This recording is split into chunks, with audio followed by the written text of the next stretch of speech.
Once upon a time, in a lush forest, there lived a gentle elephant named Ellie. Ellie was kind and always had a warm heart. However, Ellie felt lonely as she didn't have any friends in the forest. One sunny day, Ellie decided to go in search of friends.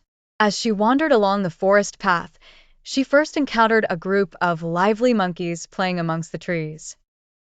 "Hello, monkeys," Ellie called out cheerfully. "Would you like to be my friends?" The monkeys stopped and looked at Ellie. "We are sorry, Ellie," they chattered back, "but you're too big to swing through the trees with us." Feeling a bit dejected but undeterred, Ellie continued her search and soon met a vibrant bird chirping melodiously on a branch. "Hello, beautiful bird," Ellie said.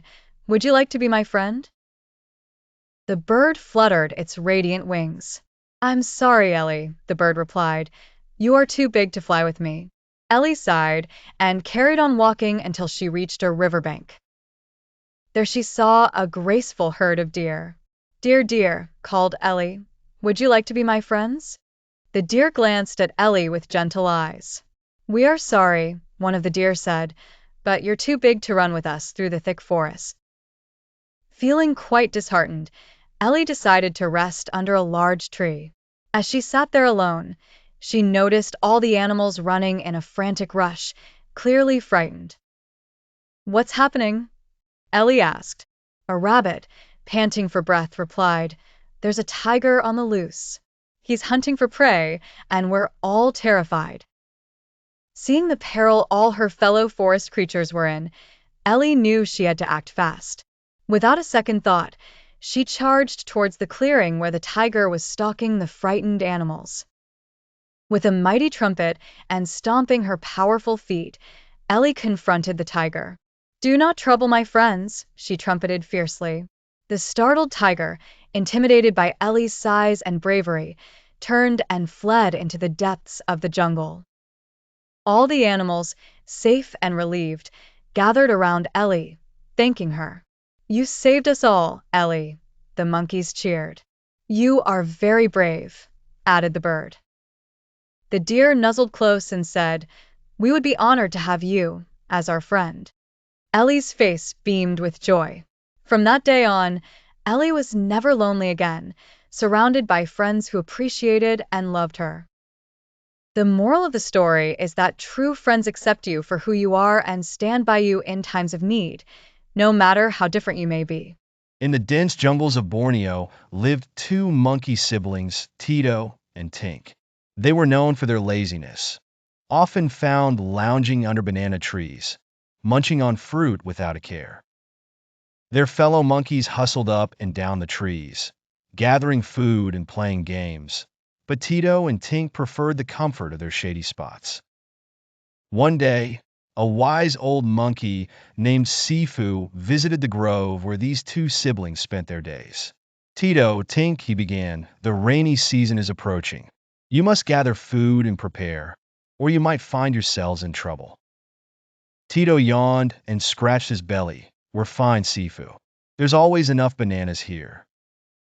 Tink nodded in agreement, lazily reaching for another ripe fruit. Sifu shook his head and said, "Remember, comfort can be a sly adversary. Learn to prepare, or you will learn to regret." With that, the old monkey climbed back into the depths of the jungle.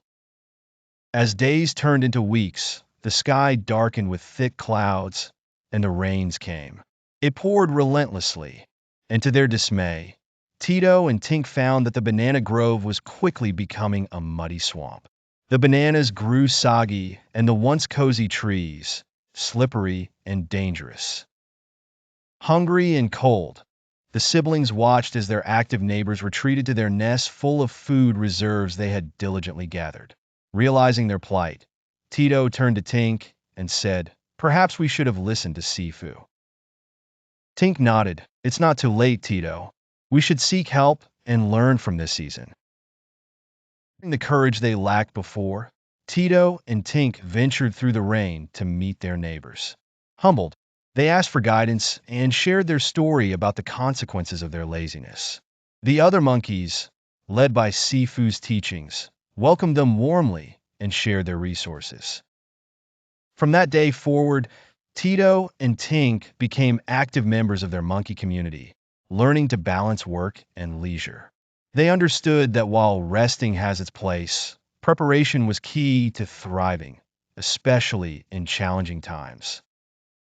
They had grown wiser, with the rain becoming their gentle teacher.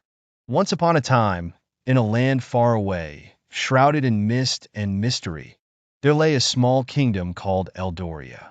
Eldoria was no ordinary kingdom.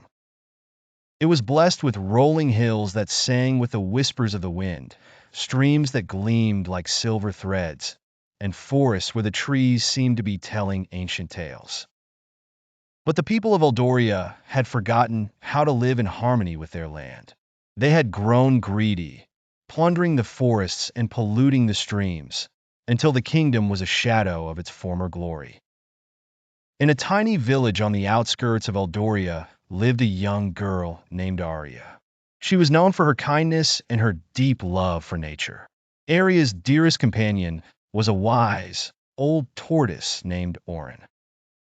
One day, as Arya sat by the stream, she noticed it ran slower than usual and was filled with debris. Concerned, she spoke to Orin. "Why is everything changing, Orin?" she asked, worry lining her forehead.